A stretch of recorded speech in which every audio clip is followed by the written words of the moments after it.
শুধু লাইসেন্স বাতিল নয়, হাসপাতাল গুড়িয়ে দেওয়া হোক, এমন একটি মন্তব্য শেয়ার করেছেন জামায়াতের নারী কর্মী বিবি সাউদা সুমি। প্রশ্ন রেখে বলেন, হাসপাতাল খুলে বসে আছেন, অ্যাম্বুলেন্স সুবিধা দেবেন মাত্র ৩৮০ টাকায়, বাকি অ্যাম্বুলেন্সগুলো কি না খেয়ে মরবে? নিজের ফেসবুকে এক স্ট্যাটাসে তার এমন মন্তব্য এখন আলোচনার কেন্দ্রবিন্দুতে। সাউদা সুমির শেয়ার করা পোস্টে লেখা রয়েছে, গর্ভবতী মহিলাদের ভয় ভীতি দেখিয়ে সিজার করবেন, তাহলে তো ব্যবসা রমরমা। তা না আপনি নর্মাল ডেলিভারিতে রেকর্ড গড়বেন, আবার দিনই পরিবেশে চিকিৎসা দেবেন, তা তো হয় না। এতে অন্য হাসপাতালগুলোর কথাও একবার চিন্তা করতে হবে বলেও তিনি জানান। একটা হাসপাতাল দীর্ঘদিন ধরে দরিদ্র মানুষকে স্বল্প মূল্যে চিকিৎসা সেবা দিচ্ছে উল্লেখ করে সাউদা সুমি বলেন, একটি দুর্ঘটনায় কয়েকজন শিশু মারা গেছে, তারা তা স্বীকার করেছেন, ক্ষতিপূরণ দেওয়ার অঙ্গীকারও করেছেন। তারপরও তাদের হাসপাতাল দ্রুত বন্ধ করে দিতে হবে, এটা বাংলাদেশের কালচারের সঙ্গে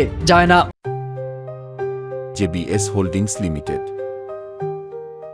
প্রশ্ন রেখে জামায়াতের এই নারী কর্মী বলেন, কোভিডের সময় যখন হাসপাতালগুলো টাকা খেয়ে কোভিডের নেগেটিভ সার্টিফিকেট দিচ্ছিল, তখন আপনাদের কি দরকার ছিল দ্রুততম সময়ে অস্থায়ী হাসপাতাল নির্মাণ করে সেবা দেওয়ার? তিনি বলেন, এই দেশে ভালো কিছু করতে নেই, ভালো করলে সবাই আপনার পেছনে লাগবে।